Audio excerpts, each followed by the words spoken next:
আজকে সমাজ আমরা কত নোংরা হয়ে যাচ্ছি। আমরা কেহ ঈদ মিলাদুন্নবী পালন করি, আবার কেহ সিরাতুন্নবী পালন করি।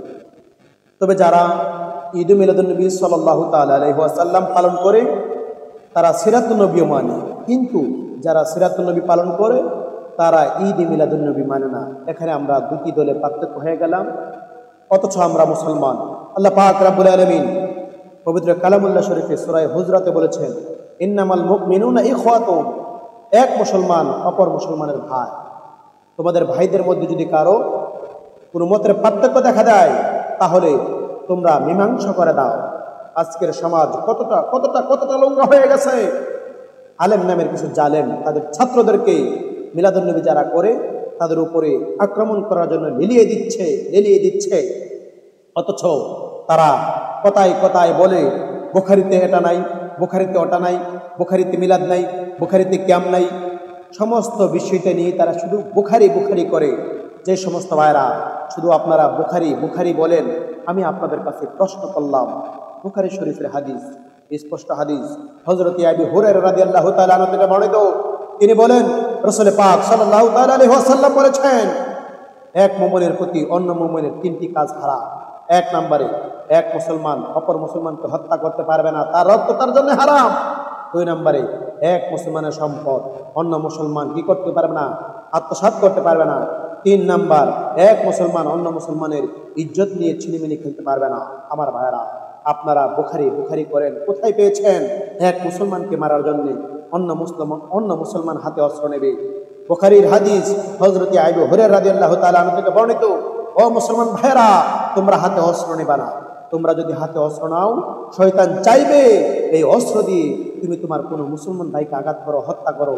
আমার আল্লাহ পাক রব্বুল আলামিন হাবিব ইমামুল আম্বিয়া বলেছেন, কোনো মুসলমান যদি হাতে অস্ত্র নেয় আর এক মুসলমান যদি অন্য মুসলমানকে আঘাত করে তাহলে উভয়টা জাহান্নামী হয়ে যাবে। এখানে আমি বলতে চাই, এখানে উভয় দলের কথা বলা হয়েছে জাহান্নামী হয়ে যাবে। এখানে আমি বলতে চাই, যারা মিলাদুন্নবী করতে এসেছে তারা কোনো ঝগড়া করতে আসে নাই, তারা কাউকে আঘাত করতে আসে নাই। কিন্তু যারা মিলাদুন্নবীকে বাধা দেওয়ার জন্য আপনারা আসছেন, আপনারা হাতে অস্ত্র নিয়ে আসছেন। কোথায় পেয়েছেন হাদিস? কোথায় আপনারা হাদিস পেয়েছেন? কোথায় আপনারা কোরআন হাদিসের আমল করতেছেন? কিন্তু কোথায় আপনারা বলেন বুখারীতে এটা নাই, বুখারীতে ওটা নাই। কিন্তু বুখারীতে তো হাতে অস্ত্র নেওয়া নাই। বুখারী শরীফের মধ্যে স্পষ্ট বলা হয়েছে হাতে অস্ত্র নেওয়া যাবে না, কিন্তু আপনারা হাতে অস্ত্র নিয়েছেন।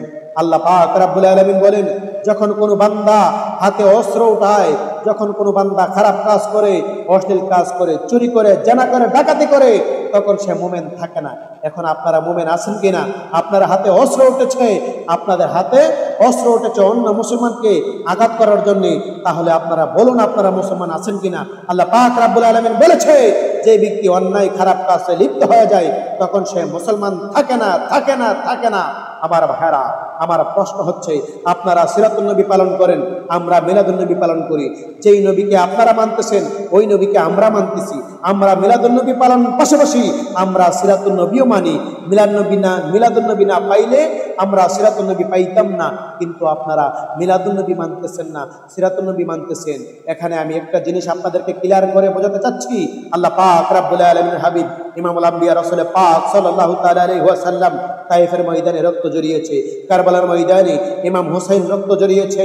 বোঝা গেল যারা শরীর থেকে রক্ত দিবে তারা হচ্ছে রাসূল পাক সাল্লাল্লাহু তাআলা আলাইহি সাল্লামের প্রেমিক, আর যারা নবীজির শরীর থেকে রক্ত জড়িয়েছে তারা হচ্ছে নবীজির দুশমন। যারা ইমাম হুসাইনের শরীর থেকে রক্ত জড়িয়েছে তারা হচ্ছে ইমাম হুসাইনের দুশমন। ইমাম হুসাইন হচ্ছে রাসূল পাক সাল্লাল্লাহু তাআলা আলাইহি সাল্লামের আওলাদ। আমার নবী, দয়াল নবী, মায়ের নবী বলেছেন, যে ব্যক্তি ইমাম হুসাইনকে কষ্ট দিল সেই জন্য আমি রাসূলকে কষ্ট দিল, যে ব্যক্তি রাসূলকে কষ্ট দিল সেই জন্য আমার আল্লাহকে কষ্ট দিল। আমার ভাইরা, আপনাদেরকে আমি বলতেছি, এখনো সময় আছে। আপনারা মুসলমানদেরকে আঘাত করার চিন্তা করবেন না, আপনারা মুসলমানদের বিরুদ্ধে যাবেন না। আমরা আল্লাহ পাক রব্বুল আলামিন পবিত্র কালামুল্লাহ শরীফের মধ্যে বলে দিচ্ছেন, এক মুসলমান অন্য মুসলমানের ভাই। এই জন্য কোনো ভাইদের মধ্যে যদি ভুল বোঝাবুঝি হয় তাহলে তাদেরকে মীমাংসা করে দেওয়ার দায়িত্ব হচ্ছে আলেম উলামাদের, মীমাংসা করার দায়িত্ব হচ্ছে পীর মাশায়েখদের। এই জন্য আমি বলবো, মুসলমান ভাইরা, আমরা যদি এক থাকি তাহলে কখনো আমাদের বিরুদ্ধে বাতিলেরা সুচ্চার হতে পারবে না। এই জন্য সমস্ত মুসলমান ভাইদেরকে বলবো, আমরা আমাদের ভুল থেকে বের হয়ে আমরা সত্যের পথে চলবো। আল্লাহ পাক রব্বুল আলামিন আপনাকে আমাকে বোঝার তৌফিক দান করুন। সকলে বলে আমিন। ওয়া আখির দাওয়ানা আলহামদুলিল্লাহি রাব্বিল আলামিন। আসসালামু আলাইকুম।